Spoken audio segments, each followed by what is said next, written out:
Hello, আসসালামু আলাইকুম ওয়া রাহমাতুল্লাহি ওয়া বারাকাতু। আমি মোহাম্মদ ডক্টর ইউনুস বলতেছিলাম, বাংলাদেশ থেকে প্রধান উপদেষ্টা। আপনি কে বলছেন? দয়া করে পরিচয় দিয়ে কথা বলেন। ওয়ালাইকুম আসসালাম ওয়া রাহমাতুল্লাহি ওয়া বারাকাতু। স্যার স্যার আমি হাসিনা বলতেছি স্যার, দিল্লি থেকে।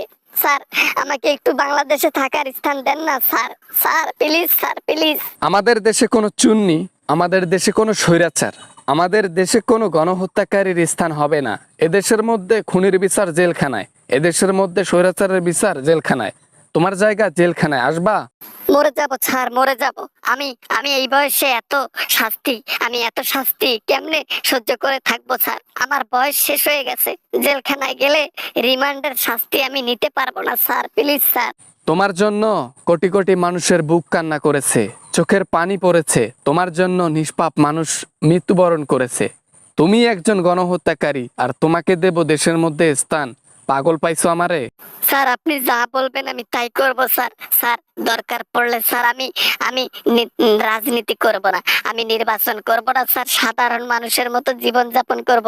শুধু একটাবার জায়গা দেন স্যার, একটাবার। আপনাকে বিশ্বাস করে অনেকে অনেক ভুল কাজ করেছে। আমি মোহাম্মদ ডক্টর ইউনুস এমন কিছু করব না যে খাল কেটে কুমির এনে পরে পস্তাবো। হ্যাঁ, কখনোই না। আপনার জায়গা জেলখানায়।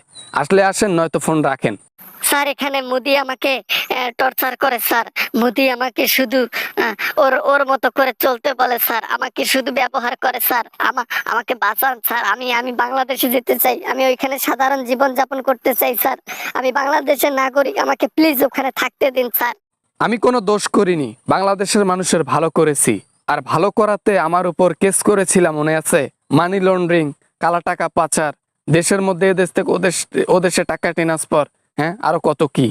আমার ভুল হয়েছে স্যার, আমাকে ক্ষমা করে দেন স্যার, আমাকে ক্ষমা করে দেন স্যার, আমাকে ক্ষমা করে দেন। আমার ভুল হয়েছে। আমি আমি কি করব? আমি ইন্ডিয়াতে আমার জীবনটা শেষ হয়ে যাচ্ছে। এইটা তো অনেক পরে হবার কথা ছিল। এত তাড়াতাড়ি আপনার জীবনে এরকম কালো আধার ঘনিয়ে আসবে এটা কখনো ভাবি নেই। যাক, ভালোই লাগলো। আপনার কান্না দেশের মানুষের হাসি ফোটাচ্ছে। ওহ, কত মজা। দরকার পড়লে স্যার আমি মানুষের বাড়িতে গিয়ে কাজ করব, কাজ করে নিজের জীবন চালাবো, তারপরে রাজনীতি করব না। আমি দরকার পড়লে যত টাকা আমার কাছে আছে সব টাকা জনগণকে ফিরিয়ে দেব, তাও আমাকে বাংলাদেশে নেন না। টাকা লাগবে না, একটা শর্তে বাংলাদেশে আসতে পারবা। যদি শর্তটা মানো তাহলে আমি বলি। শর্ত হচ্ছে, তুমি যতগুলো মানুষের প্রাণ নিচ্ছ, নিষ্পাপ মানুষগুলোর সবগুলোর প্রাণ ফিরিয়ে দিতে হবে। পারবা? স্যার এটা কেমনে সম্ভব স্যার? এত বড় পরীক্ষা আমাকে দিয়েন না। এটা কেমনে সম্ভব? আমি কেমনে পারবো তাদের জীবন ফিরিয়ে দিতে? আমার জীবনটা তেজপাতা হয়ে গেল স্যার।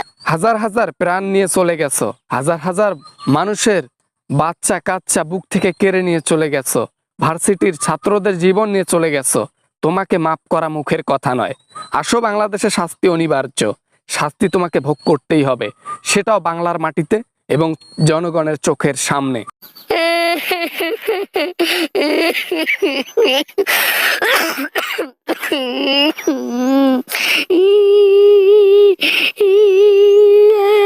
কান্না করবি না। এতক্ষণে আমার যে সময়টা খাইছিস, এই সময়টা অন্য কাজে ব্যয় করলে আমার ভালো হইতো, দেশের ভালো হইতো। ফোন রাখ, নেক্সট টাইম ফোন করবি না। তোর মতো স্বৈরাচার যেন ফোন না করে আমার ফোনে।